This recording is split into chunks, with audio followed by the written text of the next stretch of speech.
Welcome to a coronavirus briefing with MIT. I'm Randall Wright, Program Director with MIT's Office of Corporate Relations. I'll act as your host on behalf of MIT's Industrial Liaison Program. The coronavirus outbreak is first and foremost a human tragedy, affecting hundreds of thousands of people. It's also having a growing impact on the global economy. This briefing is intended to provide business leaders with a perspective on the evolving situation, implications for their companies, and steps they should be taking now to mitigate the impact of the COVID-19 pandemic. We have with us today three of MIT's most prominent faculty members, Professors Joseph Sheffi, Alex Pentland, and Andrew Lowe, to give us perspectives on supply chain, organization structure, and financial markets, and insight on what firms should be doing now. Let me begin by introducing Dr. Joseph Sheffi, Professor of Engineering at MIT and Director of the MIT Center for Transportation and Logistics. Today, he will focus on the here and now, and will explore with us the COVID-19 disruption in context of past disruptions and explain what companies should be doing now as the epidemic is spreading. Professor Sheffi.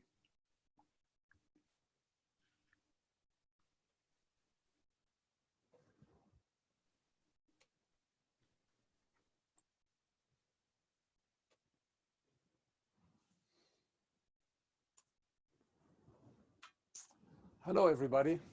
I'm Yossi Sheffi. I'm the director of the MIT Center for Transportation Logistics. In the next hour, we'll talk about business and supply chain impacts of the COVID-19.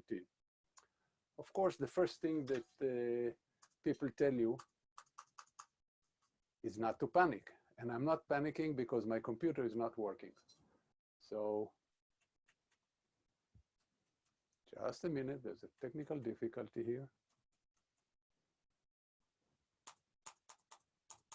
Yeah, just click on the slides once with your mouse.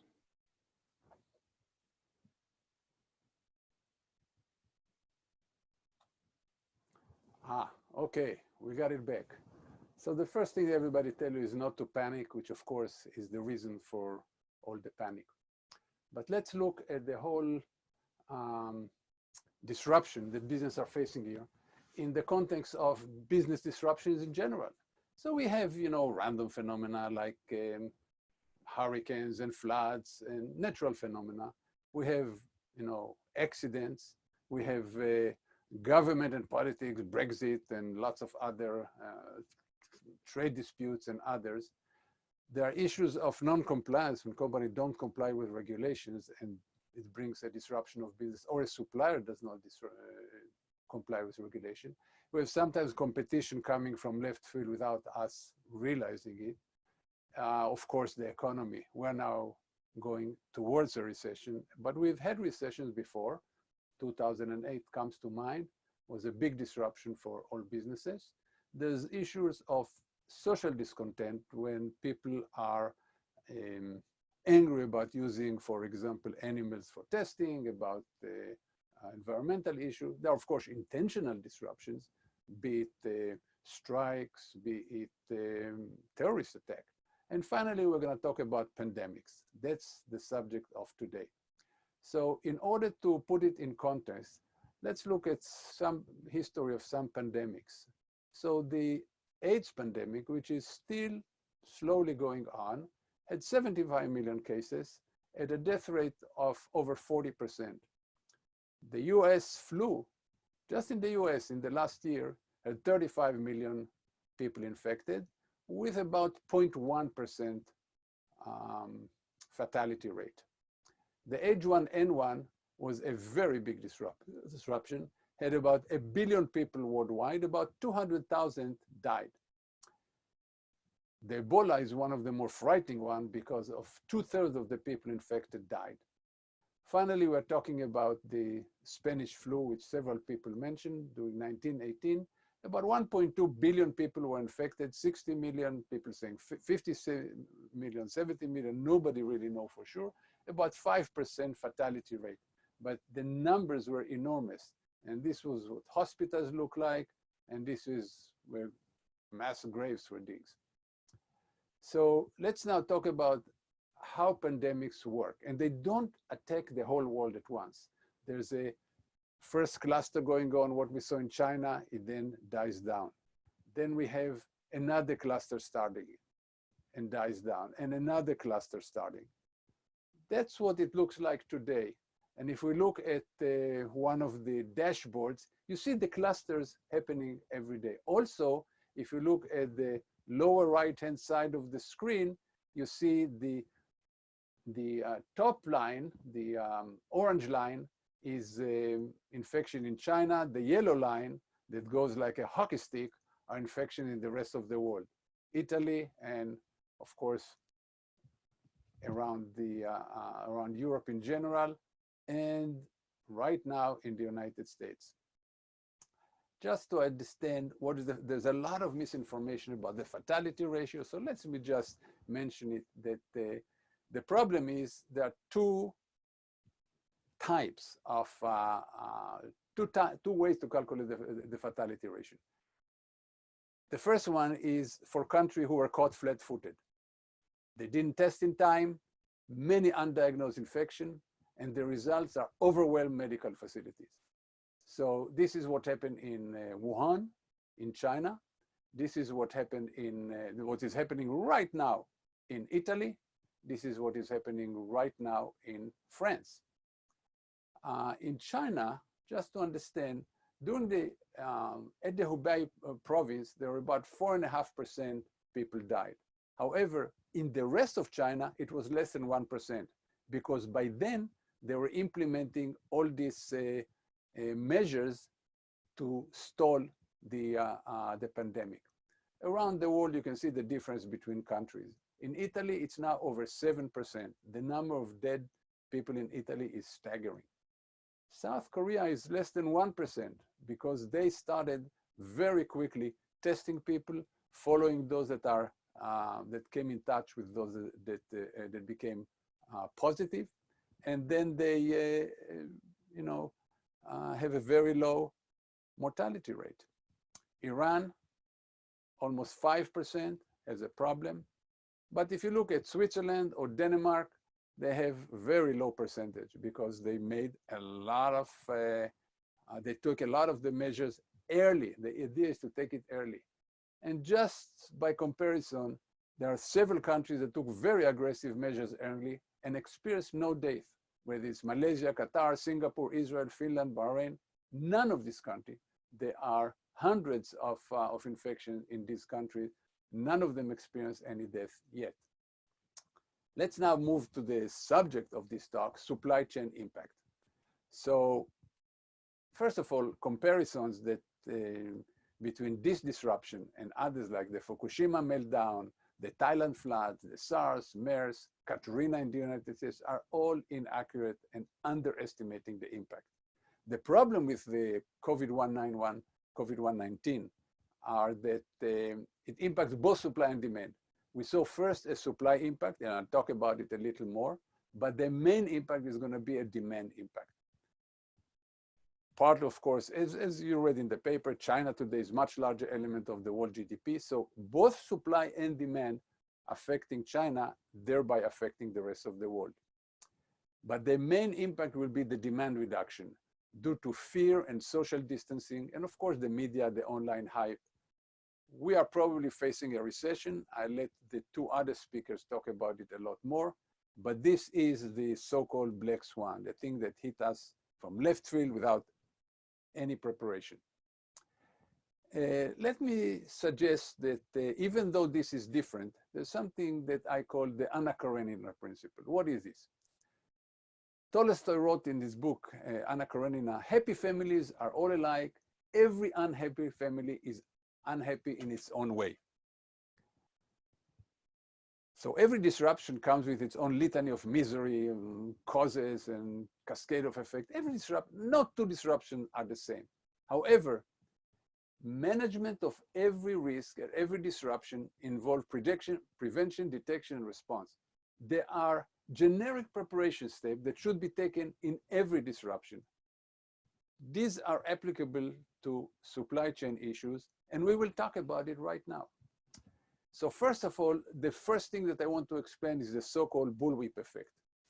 It tells us who will be the most vulnerable among businesses affected by the supply chain. What happens with the bullwhip effect is as follows. Assume that a retailer sees consumer demand go down by, call it 10%. The retailer has two things. Now, it thinks that the demand will be down by 10%. I'm just using an example number. Will go by 10% for a long while. It also has inventory, assuming that it will be 100%. So it has to reduce for the future its order, and it has to get its inventory down. So instead of just ordering from the distributor 10% less, it order maybe 15 or 20% less. The distributor sees 15 or 20%, it has the same issue. It looks at its forecast, it looks at its inventory, and it order from the producer maybe 25% less. The producers order from the supplier even less, and it goes up and up. The bullwhip goes up and down. At this point, we're going down. It also, oscillate heavily. But the point is that the small suppliers at the second and third tier of the supply chain are usually small and cannot withstand the initial downdraft in orders. So the result is damage to the upstream suppliers. Just to give you some data, during the height of the 2008 crisis, which was also a demand disruption, US retail sales were down 12%, manufacturing inventory down 15%, and manufacturing sales were down 30%. A colleague of ours, Jan Francois in Holland, did a study with using Dutch data during 2008. Tier 1 and 2 is the suppliers immediately supplying to the brand owners. Relative to the end consumer, they went down about 25%. However, people deeper in the supply chain, what we call upstream relative to the end customers, were down 40%.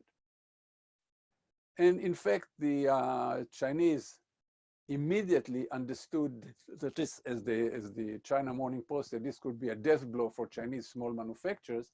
So the Chinese government told State Bank to start loaning money at 0 to very low rates, sometimes 0 to small businesses, and reduce aggressively the taxes on all small manufacturing. Now, during 2008, Alan Mulally, the CEO of Ford, understood it very well.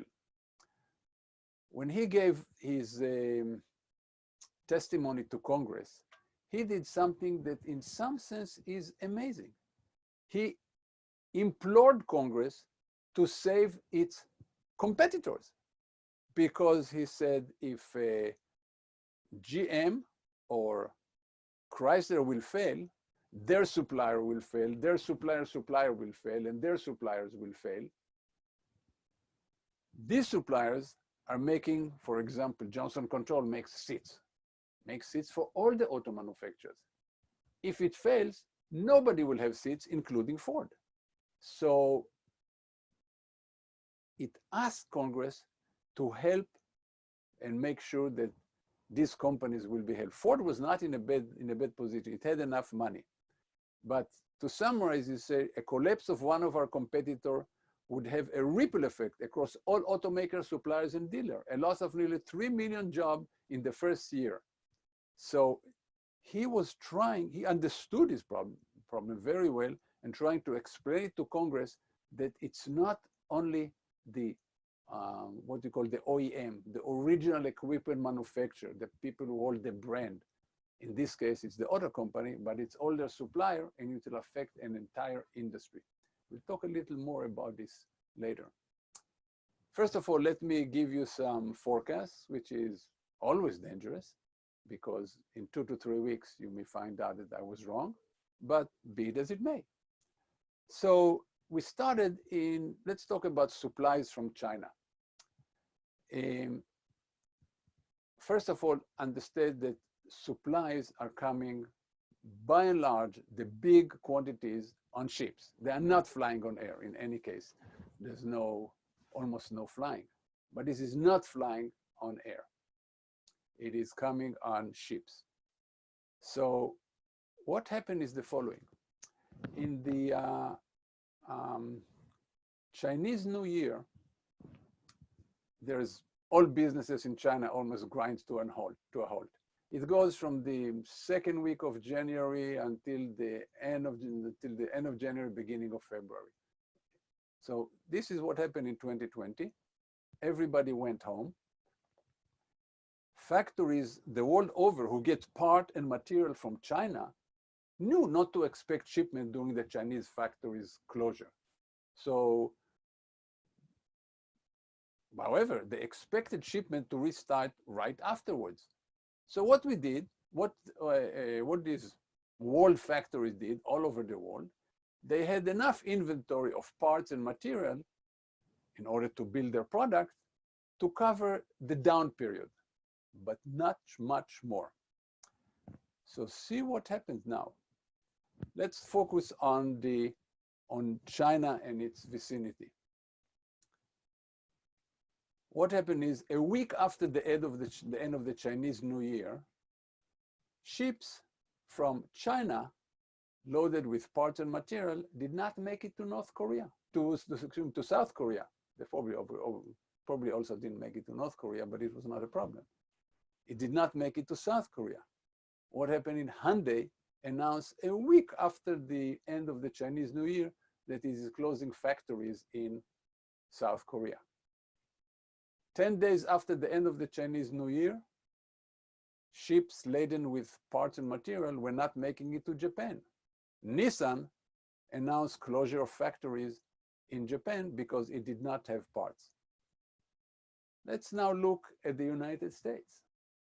It takes about 6-8 weeks to get from a factory of China to a factory in the United States. What does this mean? This means that if we take about the beginning of February, sometimes the end of March, first part of April, we are going to start having factory closures in the United States, whether it's automobile parts, whether it's cleaning supplies, whether it's aircraft parts, whatever. We're going to start, many others. We're going to start having closures and inability to make product in the United States for a while until the Chinese will start moving again. But remember, it will be not possible to fly many of these parts because we lost a lot of the air cargo capacity. Just for those who not realize it, most of the air cargo capacity is belly freight, what's called belly cargo, that flies in the belly of passenger aircraft. Most passenger aircraft are not flying to China. In addition, FedEx, UPS, DHL all reduced their China services. So we don't even have capacity to do it. Even if we wanted it, it would be outrageously expensive anyway. So it will be a while until these factories will start gearing up. So what should be the corporate actions that companies should take right now? We'll talk about setting emergency management centers. We'll talk about how to set up communication decision-making protocol. We'll talk about who has the decision-making authority, reviewing the review of suppliers and review of products and customers. And finally, the bullet point before last, we'll talk about one issue about finance that is tied to supply chain. Note that Andrew Law, my colleagues, will have a whole hour talking about financial issues in the context of the coronavirus. And the last one, we should plan for the recovery. We should plan for being able to get up and go at the end of this. And we'll just mention what should be done then. So first, let's talk about Emergency Operations Center. So the idea is, when you have a crisis, you want central information and decision-making function.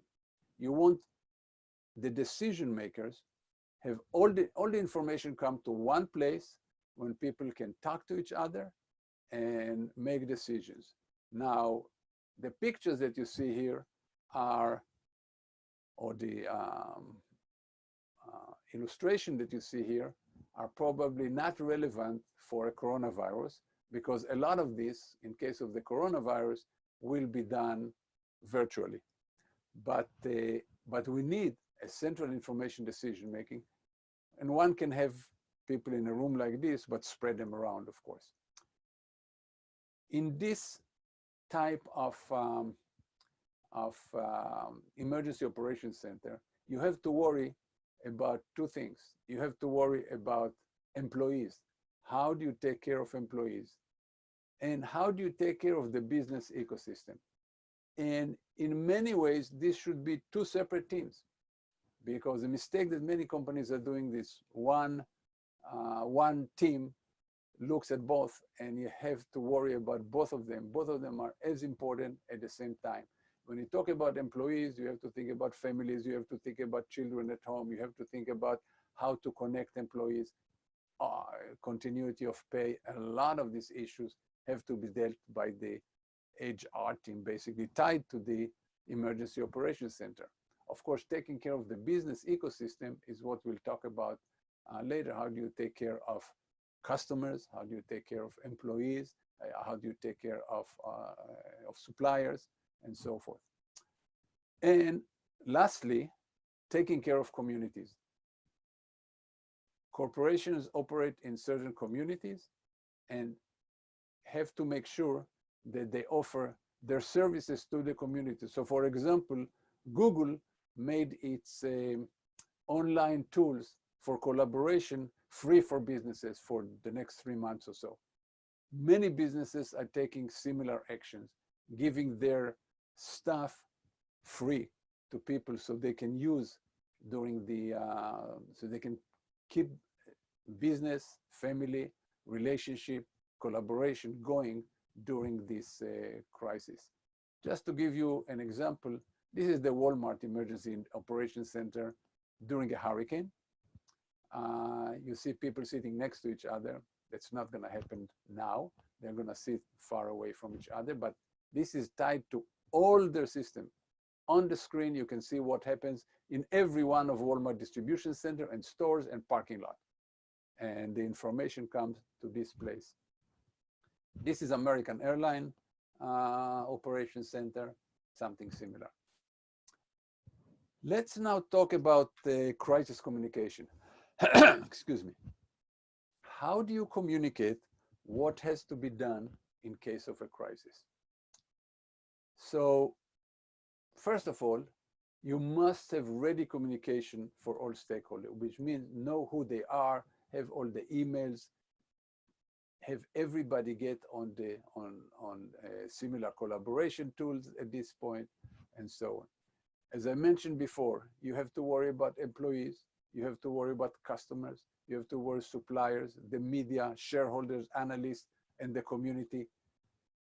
You have to communicate with them continuously. For example, MIT every morning sends to all its employees a message about what's going on and how life are changing, what is happening, what is not happening. This is something, and it's sent. Now, of course, MIT, everybody at MIT has an email address and text and so forth, and it comes on all channels. Important to speak with one voice. Just one person speaks about the crisis and what we are doing about the crisis. Of course, we have to decide who is in charge. We all remember after President Reagan was shot that Alexander Haig came on TV and saying, I'm in charge. Turns out, according to the Constitution, he is not. But so one had to decide a priori what happens if the CEO falls ill. What happens if other people in the organization are not able to function? Give accurate information. This is something that we all lament now in the United States, but giving accurate information, tell exactly what's going on. The one voice has to tell everybody exactly what's going on, not try to spin it, not trying to blame other people. Just tell the truth. Example of how not to communicate is the case with Malaysia Airline, the Boeing 777 that went into the Indian Ocean. On March 8, 2014, Malaysian Airline 370 flight disappeared.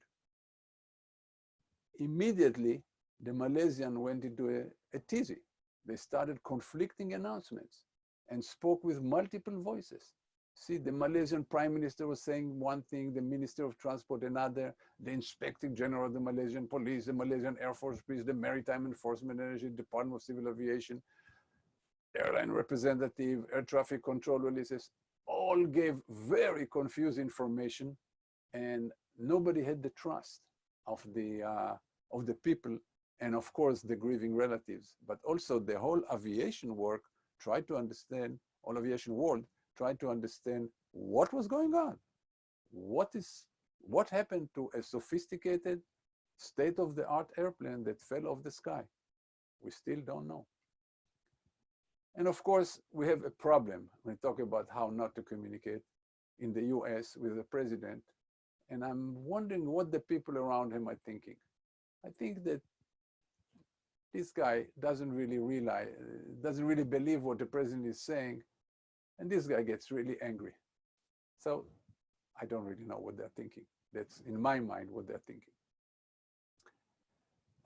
Now, decision making. Let me give you an example that I describe in my latest book about risk management and resilience. In 2011, that was the height of the Japan disaster. Remember the tsunami, the earthquake, the tsunami, and the nuclear disaster. So many of the GM suppliers in Japan were not able to supply parts. So, for example, at one point, GM had no seat heating module. That's the solenoid that goes under the seat to warm it up in a cold weather. So they had no seating, couldn't get the part that hits the seat. So they had an emergency management center, of course, but they were arguing what to do. A vice president came in and made a decision. Build vehicle without heated seats. Well, turns out a disaster. The problem is that heated seats go with leather. So you build more cloth seats. So, but the cloth and leather mix affect the basic versus luxury model.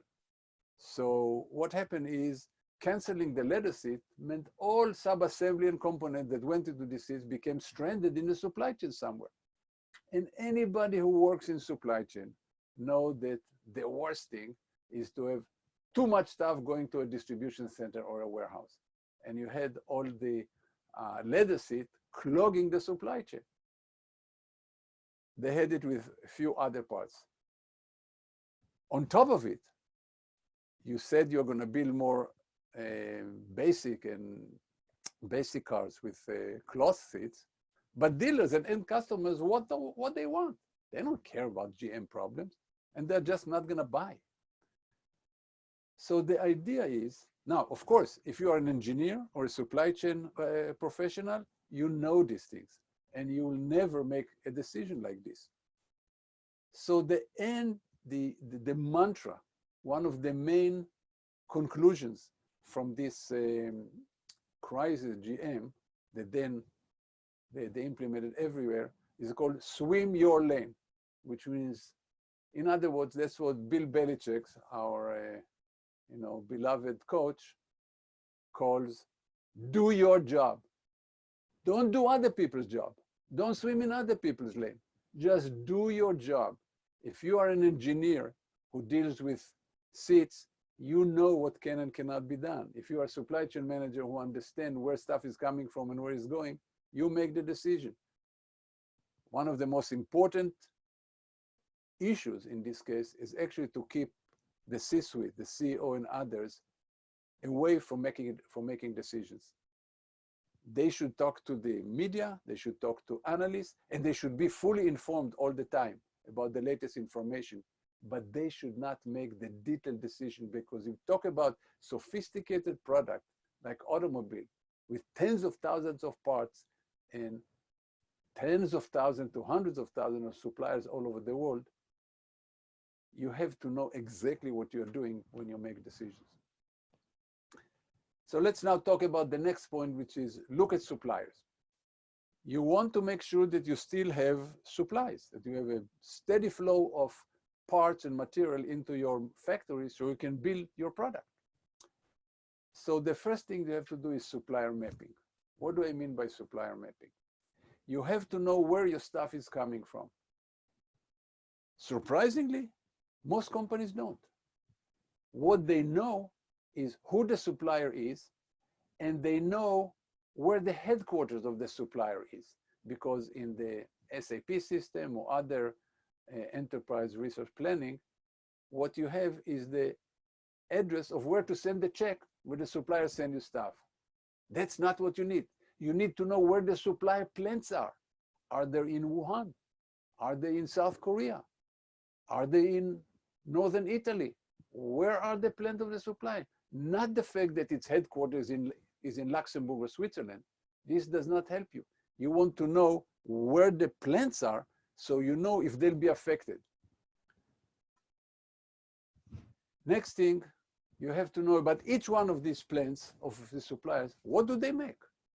What parts do they make that goes into your product, and how critical these parts are? What I mean how critical, there's a lot of things that go into this, but can you build your product without this part? Do you have two other suppliers of this part in other parts of the world who can make it? Also very important is which product do these parts go into and which customers need this product. So now you have to think about the next point, which customers are served. That's very important. You want to decide, let's say you don't have enough, you have to decide which customers should be served. And before we talk about inventory level, we'll talk later about what to do when you don't have enough supply and how to decide about which customer to serve. But you have to check inventory level, not only in your warehouse or plant, but at your suppliers and their suppliers. Who has inventory? Who can keep building parts and sending them to you? Capacity, are they working at full capacity? Are they working at 80% of the capacity or 50% of capacity? This will give you an idea of how many parts and how much material you can expect to come into your manufacturing facilities. And you want to have what we call visibility.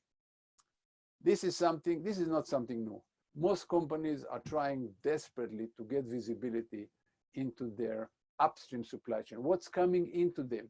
I mean, you know what you are sending out to your customers. What is much harder is to know what's coming into you. Surprisingly enough, even though every consumer, when it gets a FedEx, UPS, USPS package, can follow the package and track it, most businesses cannot. Most businesses cannot follow something from a factory in China all the way on the truck, on the rail, on the ship, go to a US port, go to customs, goes on the rail, goes on a truck, and get to their plant. It's very hard to follow this, as it turns out. We can talk about why. A lot of people are investing in it, it's a lot of money, it's getting better. The problem is what happened to the second-tier supplier? What happened to the stuff that has to come into your supply? Can they know what's going on? Can you know what's going on, even though if it's not coming to you? That's what we talk about when we mention visibility. And there's a lot of work on this with Internet of Things, with new sensors and new capabilities.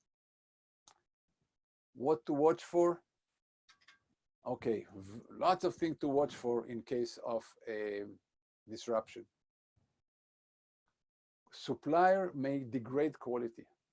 They may be under pressure. They want to serve you. They need the money. And the stuff that they build does not have the same quality. They use material that's not approved. Have to watch for it. Late delivery. They promise to send on a certain date. they just can't. So deliveries will be late. That's why you want all this visibility. A huge problem is fakes. When there's not enough supplies, when supplies dry up, companies start looking everywhere for alternative suppliers, for alternate suppliers. Lots of new suppliers suddenly come online and on the internet, and they offer fake stuff. They may offer used chips, for example, that may be repainted and sold as new chips, but they'll fail as soon, soon after you install them. Lots of issue with this, and we saw this big time. We saw this during the horse meat scandal in Europe. We saw it during we saw that the US Air Force, the Lockheed, and the people who build some of the most advanced jets in the United States found out that they have fake chips in some of the systems. There are many, many cases like this, but what's important is to watch for it during a disruption, because this is when they spike. Financial health, you have to watch for the financial health of your suppliers. If you depend on them, they better be in business. So watch for, and this not enough to wait for the end of the quarter. The best thing is actually to watch the news in their city, in their area, to find out if there's too much talk about redundancy and bankruptcy and going out of business, things like this. Of course, call them all the time. Be in touch with them. Finally, get ready to support critical supplier. In 2008, we had many companies, automotive companies, Intel, many others, supporting weak critical suppliers by either investing in them, extending their own terms to this, their own credit terms to these suppliers, and many other ways. But the important thing is make sure that critical suppliers don't go out of business, because then you go out of business. You cannot build stuff. Think about it. Now, there are several problems with the supply chain structure. This is what a supply chain structure looks like. On the top, you see OEM, original equipment manufacturer. Let's assume that this is Ford, Chrysler, GM. So the first problem is opaqueness. Companies actually don't know who is the bottom tier or the top tier of the supply chain. So if you look at the OEM, imagine General Motors, it's know who its tier one supplier here. Let's assume that one of them is, we say Johnson Control, makes seats. The seats is going to GM plant that assemble the cars. But into Johnson Control, there are companies who make all kinds of parts for the seats. So this will be the heating modules that we talked about before. And upstream in the supply chain, there are lots of suppliers who make screws. And these are, by the way, when you go into automotive, there's special screws that are actually regulated and heat treated. But they sell to all the auto companies. And the OEM doesn't know who is selling to them, where the stuff is coming from. You know, if the OEM know who its tier one suppliers are, some of them would know tier two, but many tier one in many industries would not reveal who the tier two are, and it gets to be very opaque when you go upstream in the supply chain. So the first problem is it's very hard to know even what to watch for. The second problem is that could be vulnerability of an entire industry.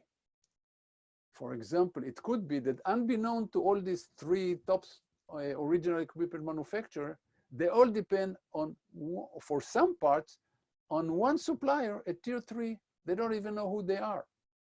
We call it a diamond structure in the supply chain.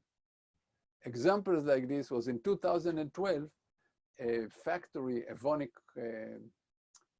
Chemicals, it's a factory in Germany, blew up. It supplies over 50% of the automotive needs, of the world need for automotive, what's called plastic 12. It's a certain type of plastic that is very resistant to corrosion, to to fluids, to a lot of other stuff. It is 40 to 50 pounds of this is used in every car around the world. It was a disaster that almost brought the entire automobile industry to its knees. Turns out the industry, to its credit, got together, all the competitors got together under the guise of the automotive industry group and in Detroit, brought together a lot of other chemical manufacturers, DuPont and many others, who started making this stuff. So the auto industry did not come to a halt. I mentioned before, what do we do if there's not enough supply? So if you have limited supply, you can do several things. You can allocate the goods, you can auction them, you can dilute them, and you can shape the demand. Let's talk about every one of those. Let's talk about allocation. Excuse me, let me.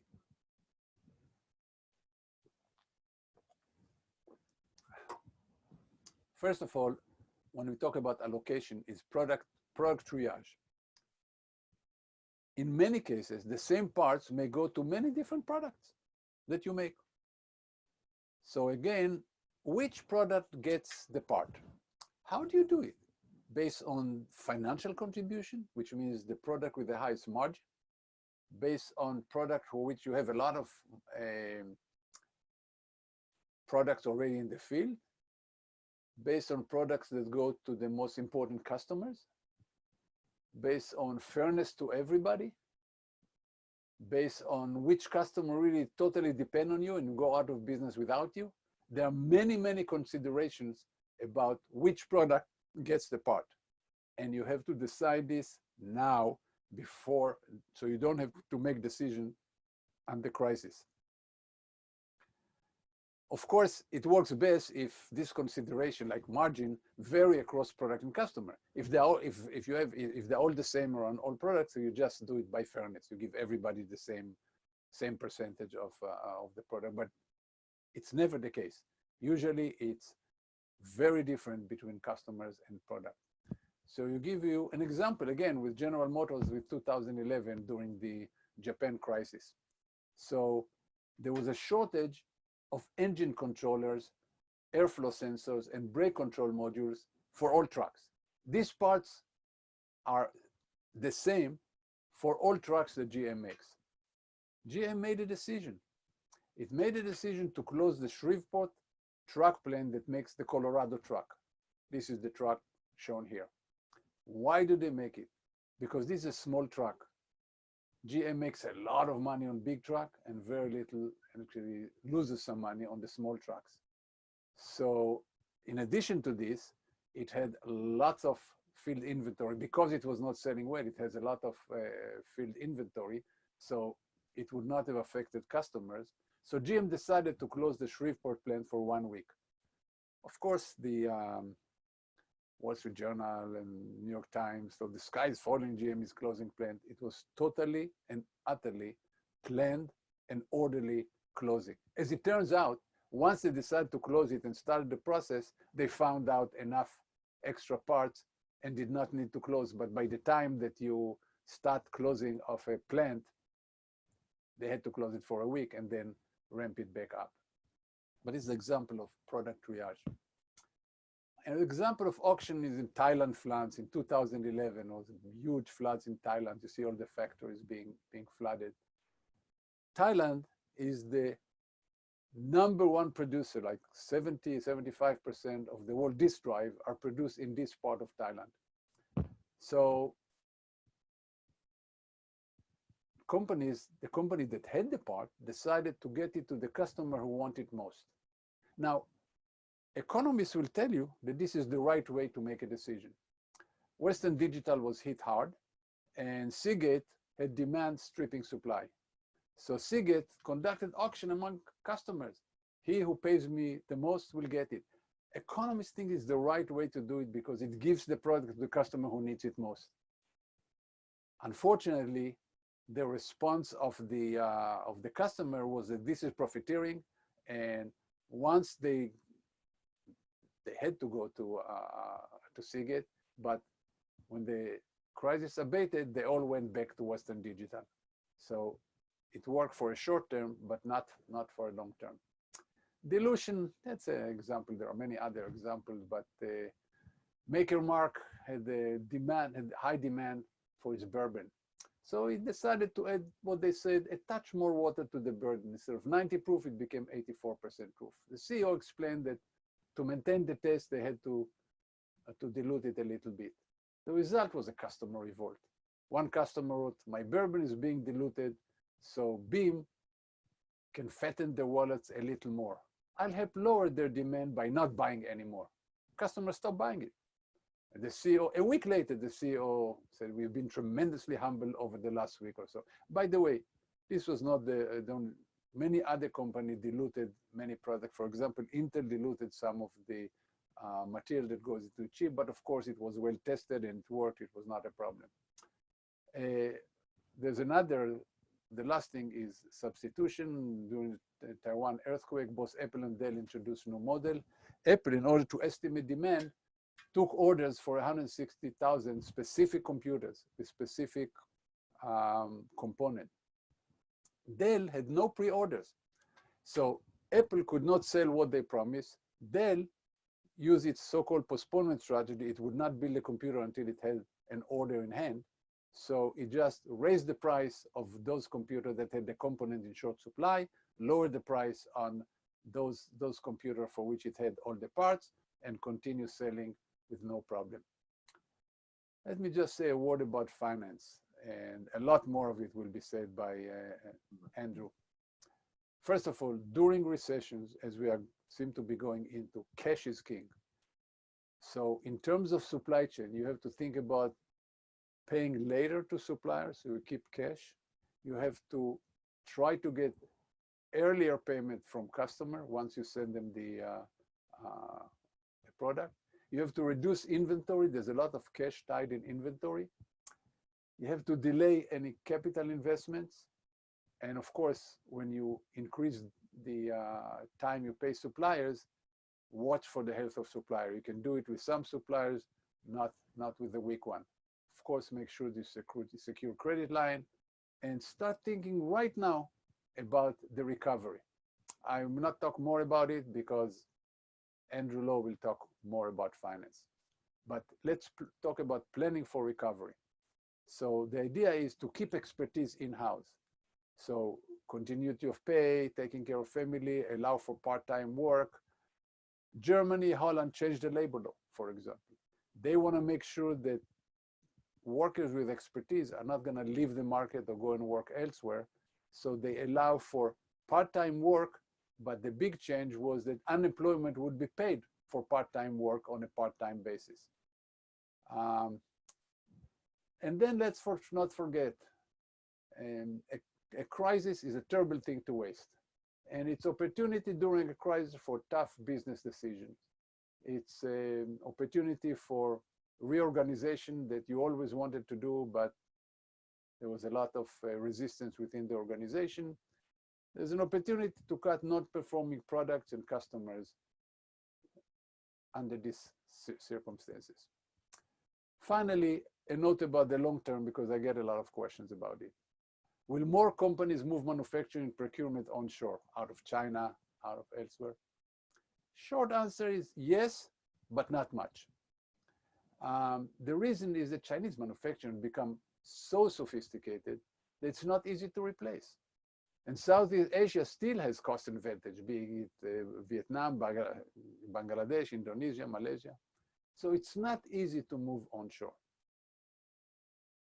So, but on the margin, companies will not move totally, but will balance their supply base and include suppliers in different parts of the world, and maybe in the United States as well, or in North America. But note, companies who source in the United States will do the same thing. They will be afraid that something happens in the United States, by the way, like it's happening right now, and have some foreign dual sources, have other sources elsewhere. So company will pay to have more than one source. Some of them will be in North America, some of them will be elsewhere. So finally, let me stop here. and I'll try to take some questions if I get some. And just suggest further reading. I wrote 2 books on supply chain disruption. After 9/11, I wrote The Resilient Enterprise that came out in 2005. It's called the, I need my glasses, but it's Overcoming Vulnerability for Competitive Advantage. And in 2015, 10 years later, many of the companies that I talked to came to me and said, look, there are a lot more risks, but we're also much better at it. We know what we're doing, so we should write another book. So I did. And in 2015, I wrote The Power of Resilience, How the Best Companies Manage the Unexpected. None of this talks about coronavirus, but a lot of analysis of past pandemics. Finally, what you see down there, https://shefi.mit.edu, is my website.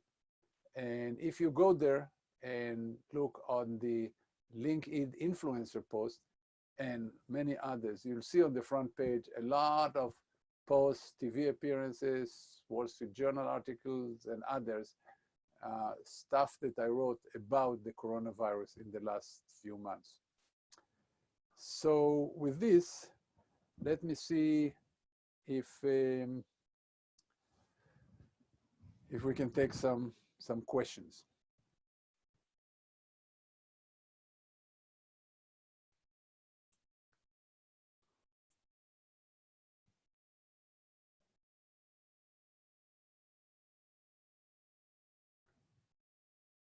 Okay, there's a question from Solomon, who say, we've been pushing decentralization and pushing decision-making to the lowest possible for quite some time.